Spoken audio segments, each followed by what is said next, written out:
There's a moment just before you fall asleep when the world feels impossibly thin, a membrane stretched between dreams and waking.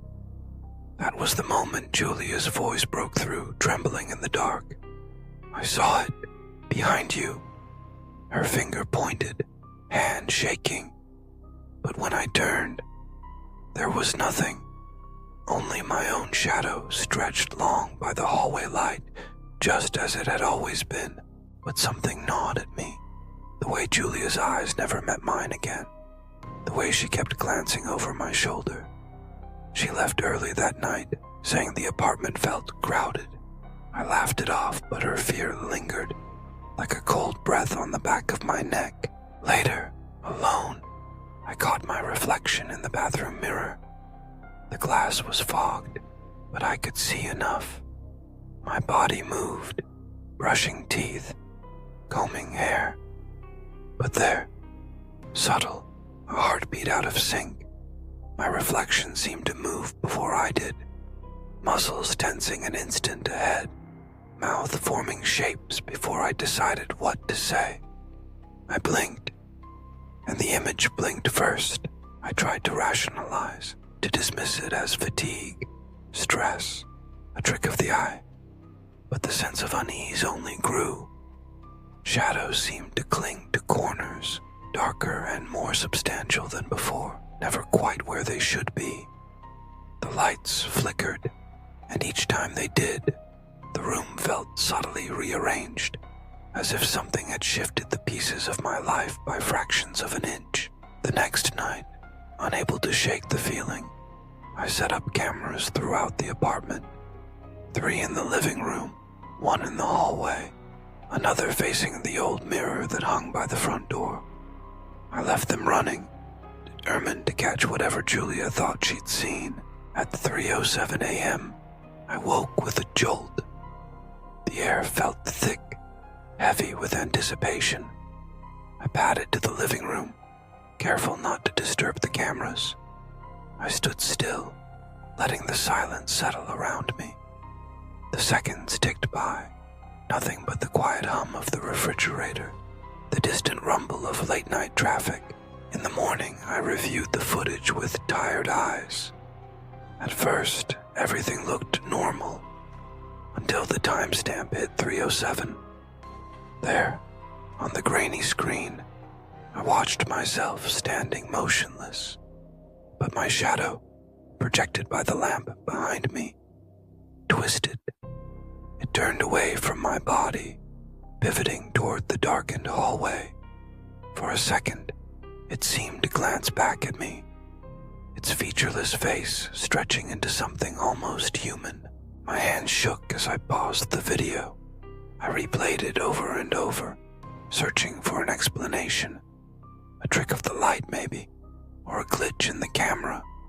But the more I watched, the more certain I became. My shadow had acted on its own. I remembered the old scrap of paper I'd found weeks earlier, tucked behind the mirror. Rules, written in a spidery hand. 1. Never look too long. 2. Don't turn your back at midnight. 3. Never let it touch you. 4. Keep the lights on after sunset. 5. If you hear your voice, don't answer. But now the final rule, rule number 6, was faintly visible, as if it had developed overnight. If it smiles, it's no longer yours. That evening, Julia refused to come over. She texted, "I feel watched, even when you're not here." I wanted to reassure her, but I couldn't find the words. The apartment felt colder, the walls pressing in. I walked past the hallway mirror and paused.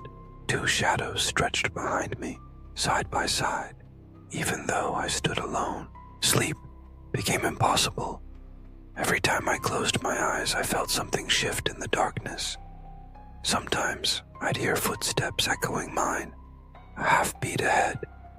Once, in the kitchen, I caught a glimpse of movement, a dark shape slipping past the doorway just out of sight. It escalated. One night, returning home late, I saw it. My shadow, walking ahead of me, slipping silently into my bedroom. I froze, heart hammering, as it melted into the gloom. The rules echoed in my mind. Never let it touch you. Desperate, I decided to confront it. I stood in front of the mirror, breath fogging the glass, and shouted, "What do you want?" For a moment, there was only silence. Then, from the depths of the reflection, a voice answered. My voice, but wrong, hollow, and cold. "I want the light. You've had your time." I staggered back, the world spinning. My limbs grew heavy, joints locking, vision tunneling. Pain, sharp and sudden, lanced through me, and I collapsed just outside the doorway. From the floor, I watched, helpless, as my body straightened, eyes gleaming with a light that wasn't mine. It turned, flexing fingers, testing muscles. It smiled, slow and deliberate, a gesture that belonged to a stranger. I tried to scream, but no sound came. My vision dimmed, and the world warped around me. My body walked away, leaving me behind.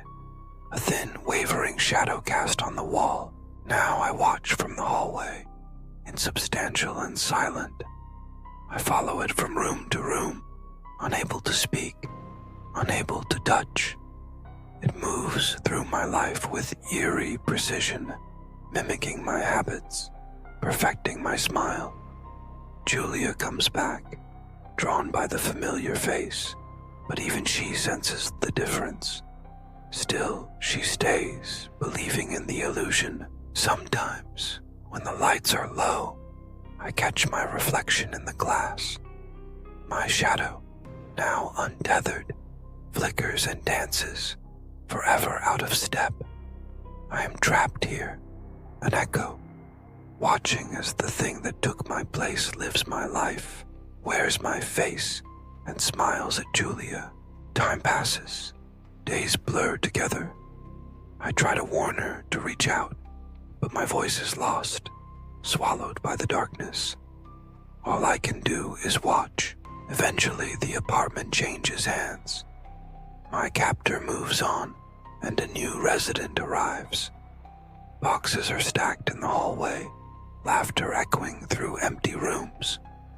The old mirror waits, patient. On the first night, the newcomer catches their reflection. Just for a moment, something flickers behind their eyes. A chill runs through the room. From the shadows, a whisper drifts up, barely audible, like a warning carried on a cold wind. You only get one warning. And the darkness waits, always hungry, for the next soul to stray too close to the mirror.